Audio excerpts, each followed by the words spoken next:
Hello, and thank you for tuning in to 18 WJTS. I'm Joyce Murrell here in Rockport, Indiana with Dr. Mary Posner.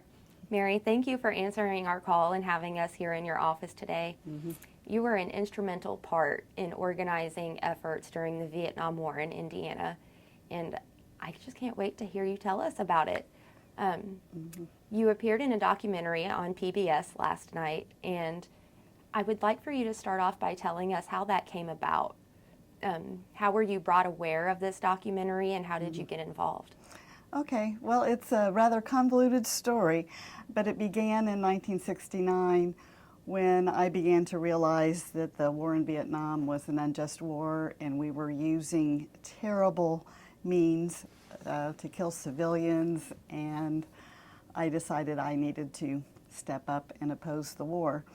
And my first effort was at a job I had in Indianapolis. I worked in an office building, and I thought that people should be talking about more important things during coffee breaks than the normal, what diet are you on? So I posted a picture of some people who had been bombed with napalm on the bulletin board. Well, it didn't take very long for the boss to haul me into his office and call me a communist and tell me he could fire me. And then I had to appear before all the men in suits who ran the company, and they made it very clear to me that there was nothing I could do and I should never do something like that again. So I took heed. But later on that summer, I had an opportunity to go to the National Student Congress in Texas because I was a member of the Student Senate at Ball State. And when I asked for time off, they said no, that there was nothing I could do and they weren't going to give me time off. So I quit that job, and luckily my father was the maintenance man for that office. Anyway, he took up for me and he helped me get another job. But that moment when just standing up for something caused me to lose my job really shifted me. I had been a quiet sorority girl at Ball State, and that was the end of that. So I went to the Student Congress, and that's where I found out about the Vietnam Moratorium Committee. And as you know from the documentary, that was a national effort to draw attention to the Vietnam War, and people all across the country, 2 million plus people, took that day off to protest the war. So I found out about that. I went back to school at Ball State my junior year, and I tried to find somebody to organize it, and nobody wanted to do it, so I did it. I didn't really know how to do it, but I did it. And we had a meeting, about 25 people, and we got our act together, and by October 15th, we were ready to go. So there was considerable opposition from the Student Senate, from the newspaper, from everyone except the Catholic Church were our big supporters, but other than that, we were a very small minority. So we had our big event in October, and every month after that, there was another event. In November, it was 2 days, December, 3 days, January. They decided they couldn't keep adding days. They thought the war would be over by now, so that was just 1 day, and we did this every month until April. So then you're wondering, well, how did that lead to me being in the documentary? Well, in 2019, I thought everybody in the country would want to commemorate what we did in 1969. They had commemorated the landing on the moon. They commemorated Woodstock. In my view, the anti-war demonstrations were the most important thing that happened in 1969. Neil Armstrong, I'm sorry. But so I organized this with the help of a history professor, Michael Doyle, and some other people from the committee. I organized a day-long commemoration of what we had done in 1969, and we had a reunion of people who had been there back then. And David Harris, who was the leader of the draft resistance movement, the husband of Joan Baez, he was our keynote speaker and gave an incredible speech. So anyway, this is my little dog here with me. So it turns out we were the only place in the country that did anything. So that got us some national attention. So a member of the Vietnam Peace Commemoration Committee, which is out of New York, came to our day-long event and met me, and he invited me to come to George Washington University to give a speech on a panel they were having to commemorate the mobilization and the march in Washington. So I went to Washington and did that, and I had an opportunity to speak in front of the White House. And when I say in front of the White House, they don't let you really get too close to it, but you could kind of see it in the background. And one of the producers of the documentary met me and asked me if I would be in the documentary. So that's how all of that happened. Wow.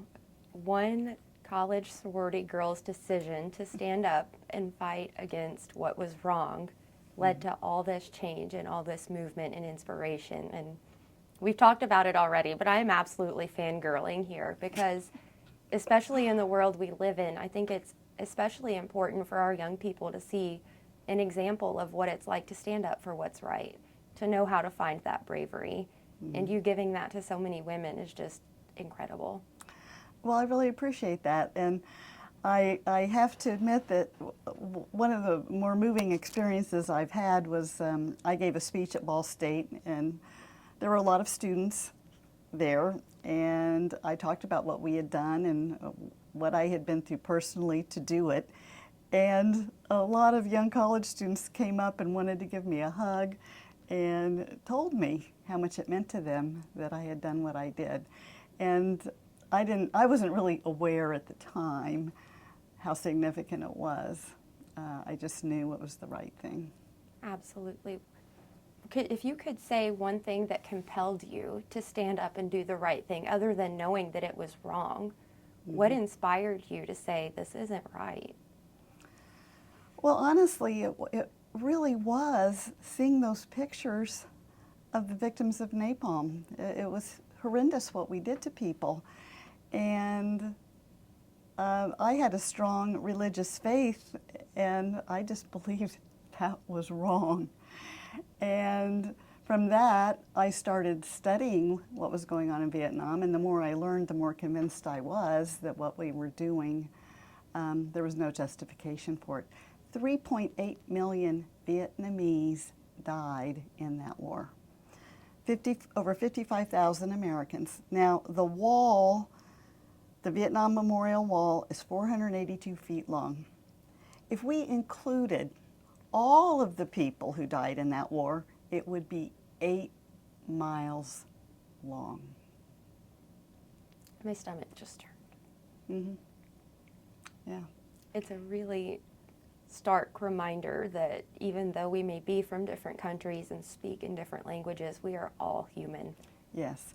Well, when I went to Washington, D.C., a Vietnamese gentleman named Dat Du Thien came up to me and he said, Mary, I immigrated from Vietnam in 1969.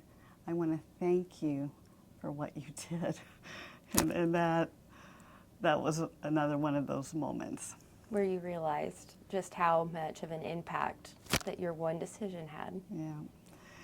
And of course, with this documentary, it wasn't until 2019 that I heard that Nixon had been considering using nuclear weapons. We didn't know that at the time. We had no idea. And it was in 2019, Daniel Ellsberg sent a message to the people at this conference and asked them to share this information. So I was sitting there in the front row of this conference, and they delivered this news, and I just cried to think that we possibly prevented a nuclear war. And so if there's one thing you could do in your life, that would be, yeah, okay, yeah. Wow. Mm-hmm. I had a question, but it's escaped me. Mm-hmm. Was there ever a moment where you wanted to quit, where it felt like it was too much, that the backlash was too severe? Well, the worst backlash for me, ironically enough, came from the underground newspaper, that it inspired me to even do this. After our first moratorium, they wrote this scathing editorial against me, kind of making fun of me because I really wasn't your typical radical, and I don't think they liked it very much. And so they just ripped me to shreds, worse than the conservatives ever did. And that was a very sad moment for me. But they did a lot of name calling. One thing they called me was a Girl Scout. Well, it just so happened that my roommate was a Girl Scout. She later became a national leader in the Girl Scout movement. Anyway, we were the same size. She had a uniform. I borrowed the uniform and wore it to the next meeting. Mary, you are my spirit animal. I love it. That was great. What a way to embrace it and just own it. Because if they're clearly going to do it, they're clearly going to judge you, they're clearly going to try to diminish your movement, but what a way to just put it in their faces. I wish I had a picture of that. Oh, my goodness. And I don't know if you're aware of this, Joyce, but because Ball State is in Muncie, Muncie was the subject of a sociological study called Middletown, USA. And because of that, national media were focused on Muncie. And the Washington Post came to Muncie and interviewed me and other people who were involved in the Vietnam Moratorium Committee and put it on the front page. So that was pretty amazing. And then NBC News saw that, and they came to Ball State and interviewed, they had a whole week-long program about what was going on in Middletown, USA. And one night it featured me, and I was on the Huntley Brinkley News Hour, so that was pretty amazing. So that was broadcast in February of 1970, and I got mail from people all over the United States. I mean, these days people will just like you on Facebook or something. Back then, people were writing letters in pen and ink, and they mailed them to Mary Munchell at Ball State, and I got them. And for the most part, they were very supportive. That's incredible. Yeah. Wow. If there was one thing that you could say to other young people, other young women who feel inspired to stand up against things that they feel are wrong and in against ways that they feel that people are being persecuted, what words of encouragement would you give to those women and people? Well, I think the first is to pick a cause that's very meaningful. And there are plenty to choose from these days, from climate change to gun violence to income disparity, racism, and now they're trying to ban books from the library. They're trying to hide facts from us. But whatever the cause is, have it be personally meaningful, and then understand that one person can make a difference, and I guess I'm proof of that. I mean, I certainly didn't by any means do all this alone. There were all kinds of people backing me up and helping me. But I find that if you take that step, other people will follow. Just like I made some origami cranes, then I got 1,000. You never know. There are a lot of people who want to do good, but they just don't know how to take the first step. So I would say, go ahead and take that first step, and you'll be surprised who'll come rushing behind you. And if you're not the type to put yourself out there, look for somebody who is. Get involved. And then the other thing is that, of course, this is all about having peace in the world, and peace begins within and between people, and we really need to pay attention to that, because these days people are not very civil to each other. And the biggest change occurs when two people can be in a room together and look at each other in the eye, and that's where peace begins. There is certainly more that brings us together than what divides us. That's right. If we take the time to seek it out. Yes. The media tends to focus on things that divide us. And I find that if you speak to people one-on-one, that you can always find common ground. Absolutely. We just spoke about how one of my favorite things about being a small town journalist is that while the national news gets to cover those awful tragedies that tend to divide us, we get the benefit of being in a local community with wonderful, inspiring people such as yourself, that we get to come and interview you and cover that part of journalism. So I couldn't express to you enough how grateful I am that you've made the time to sit down with us today. Is there any other message that you'd like our viewers to remember? Well, I would like to end with one of my favorite quotes from John Lennon. Imagine all the people living life in peace. Amen. Thank you so much, Mary. I appreciate you so much. Okay, thank you, Joyce. You've been watching 18 WJTS with Dr. Mary Posner. I'm Joyce Murrell reporting. Make today a great day.